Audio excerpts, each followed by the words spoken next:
पंजाब हुकूमत की तरफ से बैठे बैठे ऐलान कर दिया गया कि हम बुलेट ट्रेन चलाएंगे। कहाँ से? रावलपिंडी से लाहौर, लाहौर से रावलपिंडी। इसकी स्पीड होती है 500 किलोमीटर तक, 200 से शुरू होती है 500 किलोमीटर तक, 550 किलोमीटर तक इसकी बुलेट ट्रेन की स्पीड होती है। पाकिस्तान में 100 किलोमीटर पर गाड़ी चलती है तो पटड़ी हिलने लगती है, गाड़ी झूलने लगती है, गाड़ी जंप भी लेने लग जाती है। ये उसी पटड़ी पर चला रहे हैं 500, 550 फी किलोमीटर की स्पीड से ट्रेन, जिसको नाम दिया गया है बुलेट ट्रेन का। अब इनके माहिरीन कहते हैं कि ये नामुमकिन मंसूबा है, क्योंकि पटड़ियाँ ऐसी है नहीं और इनके पास पैसे इतने ज़्यादा नहीं हैं कि ये पटड़ी नहीं बिछा सकें, ट्रेन ऐसी ला के चला सकें। गोया ये ख्वाब ख्याल इनके जहन का तराशीदा था, वो ऐसे रह गया, ख्याली पुलाव पकाया गया था। ख्याली पुलाव कैसे तोड़ चढ़ सकता है, कैसे पक सकता है, जैसे वो पक सकता है, इसी तरह का ये मंसूबा है। मंसूबा शुरू होने से पहले ही नाकाम हो गया। आखिरकार इनको किसने कह दिया था कि आप बुलेट ट्रेन चला दें? चलानी चाहिए, बिल्कुल चलानी चाहिए, उस पर पैसा बहुत खर्च होता है, लेकिन इनके पास पैसे की कमी नहीं है। 2-4 टीटियाँ ये ना लगाएं तो रेलवे पटड़ी ना सिर्फ लाहौर से रावलपिंडी इस्लामाबाद तक, बल्कि लाहौर से पेशावर तक और पेशावर से फिर लाहौर से होते हुए कराची तक बड़ी आसानी के साथ 2-3-4 टीटियों के पैसों से बनाई जा सकती हैं। लेकिन टीटी पे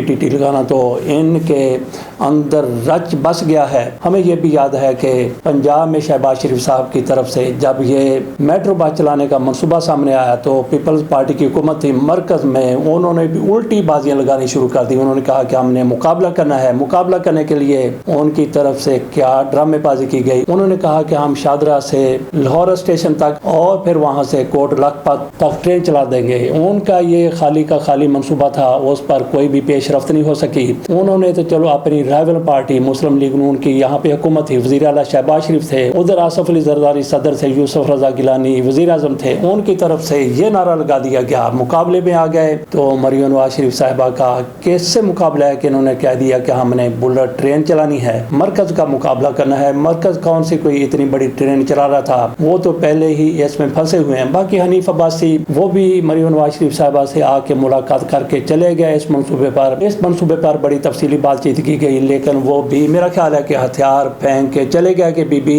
ये नाकाबिले अमल मंसूबा है, अगर पैसा में दे दिया जाए तो उसमें से हम भी कोई एफिडरीन निकालेंगे। और इनकी तरफ से फिर एक और भी ड्रामेबाजी की गई है हनीफ अब्बासी साहब की तरफ से। वो कहते हैं जैसे शहबाज शरीफ साहब कहते हैं कि मैं तो चड्डी पहन के कच्छा पहन के स्विमिंग पूल में गोते लगा रहा था, डुबकियां लगा रहा था कि आर्मी चीफ का फोन आ गया। मैंने वहीं पे फोन सुना, पता नहीं इन्होंने पानी के अंदर ही फोन मंगवा लिया, डुबकी लगा के चुप्पी लगा के इन्होंने फोन सुना या बाहर निकल के फोन सुना। बहरहाल कहते हैं कि मैंने फोन सुना, मैं स्विमिंग कर रहा था। और उसी मौके पर जब शहबाज शरीफ साहब और उधर देखें कि पाकिस्तान पर मिसाइलों की बारिश, और ये साहब पाकिस्तान के वजीर आजम क्या कहने स्विमिंग कर रहे हैं, नहा रहे हैं, खतरे का कैसे मुकाबला करते हैं। हनीफ अब्बासी साहब कहते हैं कि मेरी बेटी ने मुझे जगाया आधी रात को, कहा पापा इंडिया ने हमला कर दिया है। वो शायद घबराई हुई थी या नहीं, लेकिन ये कहते हैं कि मैं उठा, मैं उठ के टीवी के सामने बैठ गया। बाकी घर वाले भी टीवी के सामने बैठे थे, देख रहे थे कि क्या हो रहा है। तो मेरे कॉन्फिडेंस का लेवल चेक कीजिए।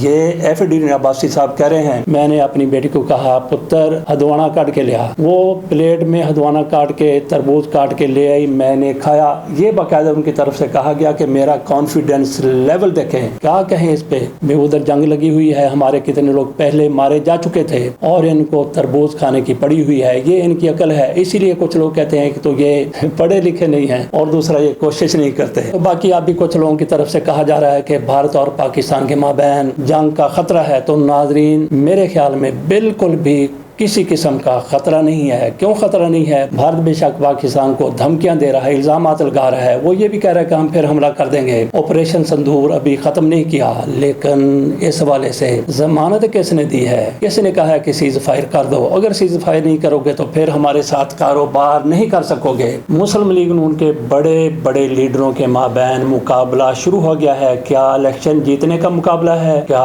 दौड़ का मुकाबला है? क्या कोई मुर्गी या खरगोश पकड़ने का کا مقابلہ ہے، نہیں بلکہ میاں نواز شریف کی خوشامد کا، میاں نواز شریف کی چاپلوسی کا مقابلہ ہے۔ ایک دوسرے سے بڑھ بڑھ کے میاں نواز شریف کی تعریفیں کر رہے ہیں، کہہ رہے ہیں کہ میاں نواز شریف نے بھارت کو منہ توڑ جواب دیا ہے۔ ایاز صادق بھی میدان میں آ گئے ہیں۔ اسحاق ڈار کی طرف سے بھی کہا گیا کہ بھارت کو جس طرح سے شکست دی گئی ہے، میاں نواز شریف نے آپریشن کی نگرانی کی، ڈیزائن کیا گیا۔ عظمیٰ بخاری صاحبہ کی طرف سے یہ کہا گیا۔ اسی طرح سے عرفان صدیقی صاحب نے تو یہ بھی کہہ دیا کہ میاں نواز شریف صاحب اگر انڈیا کے خلاف نہیں بولتے تو میں جو بولتا ہوں سمجھے کہ میاں نواز شریف بول رہے ہیں، وزیر دفاع جو بولتے ہیں سمجھیں میاں نواز شریف بول رہے ہیں، مریم نواز شریف صاحبہ بولتی ہیں تو سمجھیں کہ میاں نواز شریف صاحب بول رہے ہیں۔ بات ہم کر رہے تھے کہ ان کو خوش آمد کے دورے پڑ رہے ہیں، انہوں نے بھی یہی کہا ہے کہ میاں نواز شریف کی یہ ساری پلاننگ تھی۔ تو ہر معاملے میں میاں نواز شریف کو یہ آگے لے کے آتے ہیں۔ پاکستان نے ایٹم بم بنایا، میاں نواز شریف صاحب کا نام لیا گیا۔ مریم نواز شریف صاحبہ کہتی ہیں کہ جو JF Thunder 17 ہے وہ بھی میاں نواز شریف نے بنایا۔ کل کہیں گے کہ پاکستان بھی میاں نواز شریف نے بنایا۔ جو خواب دیکھا تھا علامہ اقبال نے، اس سے پہلے میاں نواز شریف نے یہ خواب دیکھ لیا تھا۔ خواب دیکھنے میں پہل بھی میاں صاحب کی طرف سے کی گئی تو میاں صاحب کو ان لوگوں نے ٹاما بنا لیا ہے، لونو بنا لیا ہے۔ یہ لونو اور ٹاما کیا ہوتا ہے؟ اگر آپ نے اخروٹ کبھی کھیلے ہوں اس طرح سے جو چوٹ لگاتے ہیں، اس میں جو سب سے بڑا اخروٹ ہوتا ہے اس کے اندر کئی تو سکہ بھی بھر لیتے ہیں اس کا ذرا وزن بڑھانے کے لیے، تو پھر وہ صحیح چوٹ لگاتا ہے۔ اس کو اپنے علاقوں میں کوئی لونو کہتا ہے، کوئی ٹاما کہتا ہے۔ تو انہوں نے میاں نواز شریف کو لونو اور ٹاما بنا لیا ہے۔ اسی طرح سے مجھے یاد آ گیا کہ ایک پاما بھی ہوتا ہے، پاما کے یہ گلی ڈنڈا کا ایک اصطلاح ہے۔ وہاں پہ ٹول دو مارے جاتے ہیں، کیا مارے جاتے ہیں؟ ٹول ایک یا دو۔ جب گلی ڈنڈا کھیلا جاتا ہے تو اس میں ایک تو جیسے گلی نیچے گرتی ہے جس صورت میں وہ بیٹھی ہوتی ہے اس کو اسی طرح سے ڈنڈا تھوڑا سا لگا کے پھر کھینچ کے مارنا ہوتا ہے گلی کا ڈنڈا۔ گلی پھر وہ جا کبھی نیچے بھی گر جاتی ہے۔ گلی وہاں پہ گری ہے تو 2 ٹول ہوتے ہیں یا 3 ٹول ہوتے ہیں، یہ پہلے طے کر لیا جاتا ہے۔ وہاں پہ پھر بدلا جاتا ہے، اس میں یہ بھی طے کیا جاتا ہے کہ سکے کتنے ہیں اور پامے کتنے ہیں۔ پاما اس کو کہتے ہیں جو بندہ اپنی مرضی سے گلی کو سیٹ کر کے ایڈجسٹ کر کے ٹول مارتا ہے، اور سکا اس کو کہتے ہیں جیسے گلی وہاں پہ جا کے گرتی ہے، جس حالت میں بیٹھی ہوتی ہے اس کو ہی آپ نے مارنا ہوتا ہے۔ تو بات ہم نے کی کہ میاں نواز شریف کو ان کی طرف سے ٹاما سمجھ لیا گیا ہے۔ ہر مسئلے کا حل میاں نواز شریف کی ذات میں ان کو نظر آتا ہے۔ تو چوتھی بار میاں نواز شریف صاحب وزیر اعظم بننے سے رہ گئے تھے، ان کی طرف سے بار بار کہا گیا کہ پاکستان کو ایشین ٹائگر بنا دیں گے۔ اتنے میاں صاحب ٹامے ہوتے، اتنے میاں صاحب لونو ہوتے تو پاکستان کو ایشین ٹائگر بنا دیتے۔ تو مریم نواز شریف صاحبہ کی طرف سے کہا گیا ہے کہ کرپشن کسی صورت میں بھی برداشت نہیں کی جائے گی۔ انہوں نے ساتھ یہ بھی کہا ہے کہ کرپشن سے محکموں کو پاک کرنے کے لیے جامع کریک ڈاؤن کیا جائے گا۔ جامع کریک ڈاؤن یہ کون سا ہوتا ہے کریک ڈاؤن؟ بہرحال مریم نواز شریف صاحبہ کی طرف سے کہا گیا ہے کہ جامع کریک ڈاؤن کیا جائے گا۔ ساتھ انہوں نے یہ کہا کہ میرے ہوتے بھی محکموں میں کرپشن ختم نہیں ہو سکی، آپ کے ہوتے ہی تو کرپشن ختم نہیں ہو سکی، اگر آپ نہ ہوتی تو